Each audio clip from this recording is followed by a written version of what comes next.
ये कहानी एक पिज्ज़ा डिलीवरी बॉय के साथ हुई एक सच्ची घटना पर आधारित है। ये घटना जॉन के साथ तब हुई जब वो अपने कॉलेज के दिनों में एक छोटी सी पिज्ज़ा शॉप में पार्ट टाइम जॉब करता था। एक रात करीब 1 बजे जब जॉन अपनी शिफ्ट खत्म करके घर के लिए निकलने ही वाला था, तब अचानक ही पिज्ज़ा शॉप का फोन बजा। जॉन ने फोन उठाया तो कोई आदमी बहुत ही सहमी आवाज में ऑर्डर दे रहा था। पहले तो जॉन ने ऑर्डर लेने से मना करने का सोचा, क्योंकि पिज्जा शॉप का क्लोजिंग टाइम ऑलरेडी हो चुका था। मगर जब उस आदमी ने 4 लार्ज साइज पिज्जा ऑर्डर किए तो जॉन ने ऑर्डर ले लिया, क्योंकि अक्सर बड़े ऑर्डर पर एक अच्छी खासी टिप भी मिलती थी और जॉन को पैसों की जरूरत भी थी। जॉन जल्द से जल्द पिज़्ज़ा लेकर डिलीवरी करने निकल पड़ा। डिलीवरी एड्रेस उस पिज़्ज़ा शॉप से काफ़ी दूर शहर के आउटस्कर्ट्स में था। देर रात हो चुकी थी और वो रास्ता भी काफ़ी सुनसान था। सड़क कच्ची थी और उसके दोनों तरफ बहुत सारे जंगली पेड़ पौधे थे। रास्ते में कोई स्ट्रीट लाइट भी नहीं जल रही थी, जिसकी वजह से वहाँ अंधेरा ही अंधेरा था। कुछ और देर की ड्राइविंग के बाद जॉन उस एड्रेस पर पहुँच गया। वो एक बहुत ही पुराने दिखने वाले अजीब से घर के सामने खड़ा था। वो घर फॉरेस्ट एरिया के अंदर था और उस घर की कोई भी लाइट नहीं जल रही थी, बल्कि आसपास कुछ हलचल भी नहीं थी। बिल्कुल ऐसा लग रहा था कि जैसे वो घर सालों से वीरान पड़ा है और उस घर में कोई रहता ही ना हो। जॉन उस घर को देखकर थोड़ा घबरा रहा था, इसलिए उसने अपने मैनेजर को कॉल किया। वो अपने मैनेजर को वो सिचुएशन एक्सप्लेन करके वहाँ से वापस चले जाना चाहता था, लेकिन उसके मैनेजर ने फ़ोन ही नहीं उठाया। जॉन अगर बिना मैनेजर को बताए वो चारों पिज़्ज़ा वापस ले जाता तो उसका मैनेजर उससे बहुत ज़्यादा गुस्सा हो जाता और उसकी सैलरी भी काट लेता। इसलिए जब बार बार कॉल करने पर भी उसके मैनेजर ने फ़ोन नहीं उठाया तो उसने एक बार उस घर के पास जाकर डिलीवरी ट्राई करने का मन बनाया। जॉन जैसे ही आगे बढ़ा, उस घर के अंदर की एक लाइट ऑन हो गई।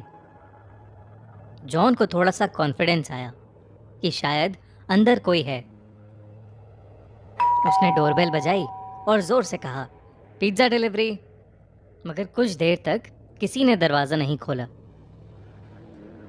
जॉन ने फिर से बेल बजाई तो उसे अंदर से किसी के कदमों की आवाज़ आई, लेकिन फिर से किसी ने दरवाज़ा नहीं खोला। जॉन वापस जाने ही वाला था कि अचानक से वो दरवाज़ा अपने आप खुल गया। जॉन थोड़ा घबराया हुआ अंदर घुसा। हॉल में एक डिम सी लाइट जल रही थी और वहाँ कोई भी नहीं था। जॉन ने आवाज़ लगाई, हेलो, कोई है? प्लीज़ अपना पिज़्ज़ा ले लीजिए। तभी जॉन ने देखा कि हॉल में पड़े सोफे के नीचे एक काली बिल्ली निकलकर एक रूम की तरफ भागी। जैसे ही वो बिल्ली उस रूम में घुसी, उस रूम की लाइट्स और टीवी ऑन हो गया।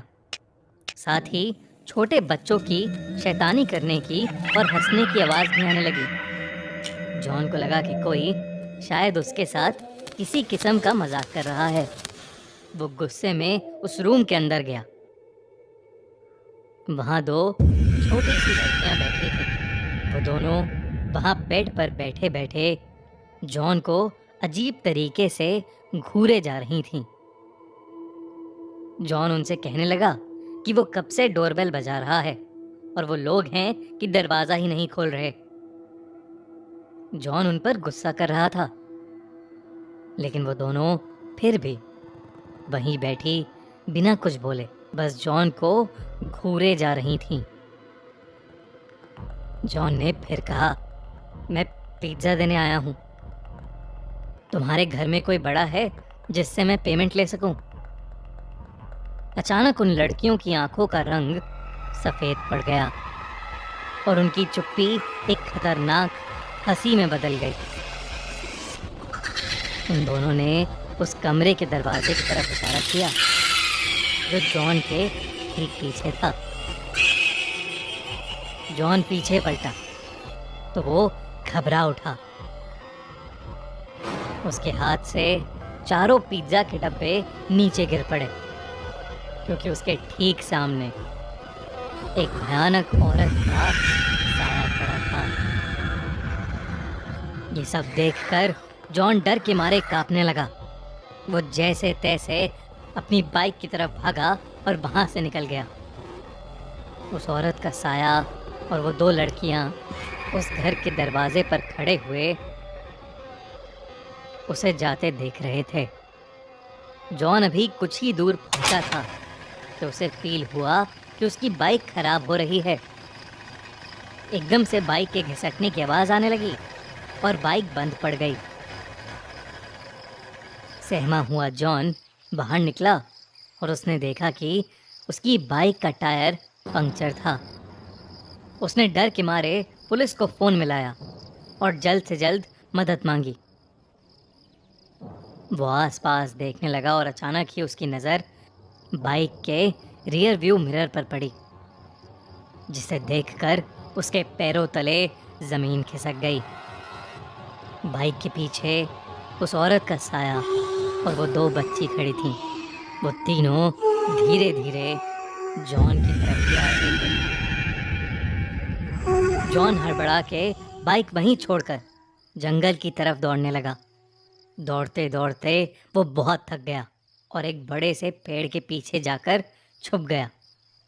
वो बस अपनी जान के लिए दुआएं मांगने लगा कि कुछ ही देर में उसे दूर से पुलिस सायरन की आवाज़ आई और उसने अपनी बची हुई हिम्मत लगाकर अपनी बाइक के पास वापस दौड़ना शुरू कर दिया। वो वापस अपनी बाइक तक पहुंचा तो उसने देखा कि पुलिस उसकी बाइक की इन्वेस्टिगेशन कर रही थी। उसने पुलिस को सब कुछ बताया और उन्हें उस घर तक ले गया। पुलिस ने उस घर के अंदर जाकर जांच पड़ताल की, लेकिन उन्हें एक जंगली बिल्ली के अलावा उस घर में कोई नहीं मिला। अगली सुबह जॉन को ये पता चला कि वो घर पिछले 3 सालों से खाली पड़ा है, और तो और 3 साल पहले उस घर में एक औरत और उसकी 2 छोटी बेटियां रहती थीं, जिनका एक रोज़ अचानक मर्डर हो गया था। ये जानकर जॉन के होश उड़ गए। उसे समझ आ गया कि उस दिन जिन लोगों को उसने देखा था